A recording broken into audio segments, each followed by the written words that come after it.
បាទខ្ញុំបាទសូមជម្រាបជូននៅខ្លឹមសារនៃជំនួបកំពូលនៃគណៈបកទាំង3គណៈបកប្រជាជនកម្ពុជាគណៈបកកុម្មុយនីសវៀតណាមនិងគណៈបកប្រជាជនបដិវត្តន៍ឡាវនៅក្នុង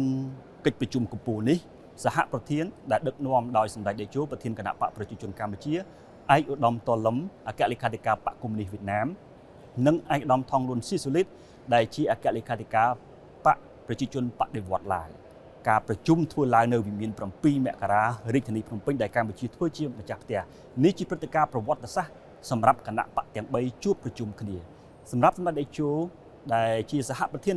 ដឹកនាំនៃកិច្ចប្រជុំសម្ដេចបានសម្ដែងនៅការស្វាគមន៍ចំពោះវត្តមាននៃថ្នាក់ដឹកនាំកម្ពុជាជាពិសេសគឺអាយដាមតលឹមដែលជាអគ្គលេខាធិការបកកុម្មុយនីសវៀតណាមរួមទាំងប្រតិភូនិងឯកឧត្តមថងលួនស៊ីសូលីតដែលជាអគ្គលេខាធិការបកប្រជាជនបដិវត្តន៍ឡាវបានអញ្ជើញមកចូលរួមកិច្ចប្រជុំកំពូលត្រីភាគីនៅក្នុងទឹកដីនៃប្រជាជាតិកម្ពុជាសម្រាប់សម្ដេចតេជោការជួបជុំនៃថ្នាក់ដឹកនាំកំពូលទាំង3នៃគណៈបកទាំង3នៅពេលនេះគឺជាឱកាសនៃការពង្រីកនៅកិច្ចសហប្រតិបត្តិការទាំងនៅក្នុងក្របខ័ណ្ឌត្រីភាគីនៃគណៈបកទាំង3និងក្របខ័ណ្ឌនៃរដ្ឋាភិបាលនៃប្រទេសទាំង3បន្ថែមទៀតដើម្បីឲ្យមិត្តភាពជាប្រពៃណីរវាងអ្នកជិតខាងនៃប្រទេសទាំង3នេះកាន់តែស៊ីជម្រៅនិងរីកចម្រើនបន្ថែមទៀតខ្ញុំសូមសង្ខេបជាខ្លឹមសារនៃកិច្ចជំនួបនោះថ្នាក់ដឹកនាំកម្ពុជាទាំង3មានសម្ដេចតេជោឯកឧត្តមតលឹមហើយនិងឯកឧត្តមថងលួនស៊ីសូលីតសិតតែឯកភាពគ្នាជារួមនៅក្នុងការពង្រីកនៅកិច្ចសហប្រតិបត្តិការបន្ថែមទៀតរវាងគណៈបកទាំង3និងរដ្ឋាភិបាលនៃប្រទេសទាំង3ចំណុចជារួមដែលថ្នាក់ដឹកនាំកម្ពុជាទាំង3បានរំលេចនោះគឺតាក់ទងទៅនឹងការពង្រីកបន្ថែមទៀតនៅទំនាក់ទំនងការទូតនយោបាយទៅជាមួយគ្នានិងទំនាក់ទំនងក្នុងវិស័យការពារជាតិទំនាក់ទំនងនៅក្នុងវិស័យសេដ្ឋកិច្ចពាណិជ្ជកម្មសេដ្ឋកិច្ចនៃពាណិជ្ជកម្មនេះថ្នាក់ដឹកនាំកម្ពុជានៃគណៈបកទាំង3សុទ្ធតែជំរុញឲ្យរដ្ឋាភិបាលនៃប្រទេសទាំង3ប្រឹងប្រែងក្នុងការពង្រីកនៅពាណិជ្ជកម្មបន្ថែមទៀតរវាងប្រទេសដែលជាប់ភូមិផងរបងជាមួយគ្នាជាពិសេសគឺកម្ពុជានិងវៀតណាមនិងកម្ពុជានិងឡាវដើម្បីជំរុញដល់ពាណិជ្ជកម្មរវាងប្រទេសទាំង3ឲ្យកាន់តែរីកចម្រើនពាណិជ្ជកម្មកម្ពុជាជាមួយនឹងវៀតណាមនៅឆ្នាំ2015កន្លងទៅសម្រេចបាន$11,000លានដែលជាចំនួនមួយដ៏ច្រើនហើយភាគីទាំងពីរក៏មានគោលដៅសម្រេចឲ្យបាន$20,000លាននៅឆ្នាំខាងមុខឆាប់ៗនេះហើយពាណិជ្ជកម្មជាមួយនឹងឡាវកម្ពុជាជាមួយឡាវហើយត្បិតតែកម្ពុជានិងឡាវមានពាណិជ្ជកម្មនៅមានកម្រិតទាបក៏ពិតមែនប៉ុន្តែថ្នាក់ដឹកនាំជាន់ខ្ពស់នៃគណៈបកទាំង3សុទ្ធតែលើកឡើងអំពីសក្តានុពលជាច្រើនដែលប្រទេស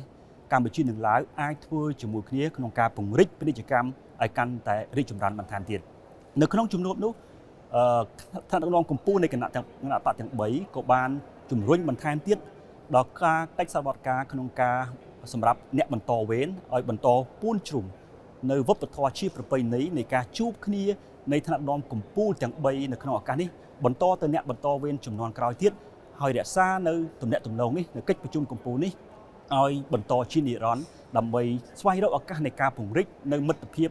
នៅក្នុងក្របខ័ណ្ឌនៃប្រទេសជិតខាងជាមួយគ្នា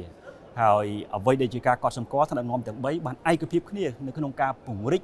និងពង្រឹងបន្ថែមទៀតនៅការផ្លាស់ប្ដូរទស្សនកិច្ចទៅវិញទៅមករវាងថ្នាក់ដឹកនាំ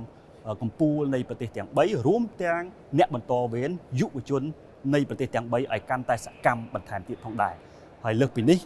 ការបណ្ដុះបណ្ដាលធនធានមនុស្សទៅលើអ្នកបន្តវេនយុវជនជំនាន់ក្រោយគឺជាកត្តាចាំបាច់ដែលថ្នាក់ដឹកនាំកម្ពុជាទាំង3យកចិត្តទុកដាក់ខ្ពស់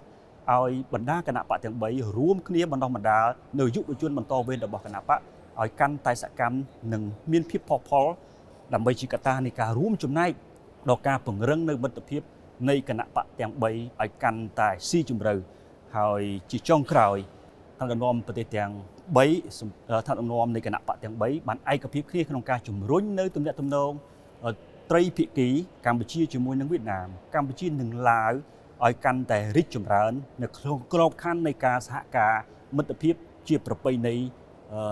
តាមព្រំដែនឲ្យកាន់តែល្អសុវត្ថិភាពសន្តិសុខតាមព្រំដែនសន្តិភាពតាមព្រំដែនគឺជាកត្តាចម្បងដែលថ្នាក់ដឹកនាំគណៈបកទាំង3បានលើកឡើងហើយក៏កោតសរសើរចំពោះអ្វីដែល ប្រទេសទាំង3បានធ្វើឡើងជាមួយគ្នាដោយរក្សាបាននៅទំនាក់ទំនងតាមព្រំដែនដ៏ល្អប្រសើរហើយបន្តនៅការខិតខំប្រឹងប្រែងទៀតដើម្បីប្រយុទ្ធប្រឆាំងទៅនឹងឧក្រិដ្ឋកម្មឆ្លងដែនដើម្បីធានាថាព្រំដែននៃប្រទេសទាំង3មានសុវត្ថិភាពហើយបន្តរក្សានៅសន្តិភាពឲ្យកាន់តែល្អប្រសើរនៅតាមព្រំដែនខ្ញុំសូមជម្រាបជូននៅខ្លឹមសារនៃជំនួបកំពូលត្រីភាគីនៃគណៈបកទាំង3ត្រឹមប៉ុណ្ណេះសិនបាទហើយខ្លឹមសារបន្តពិស្ដារនឹងជម្រាបជូននៅថ្ងៃសន្និសីទកសែតនៅថ្ងៃស្អែកនេះបាទ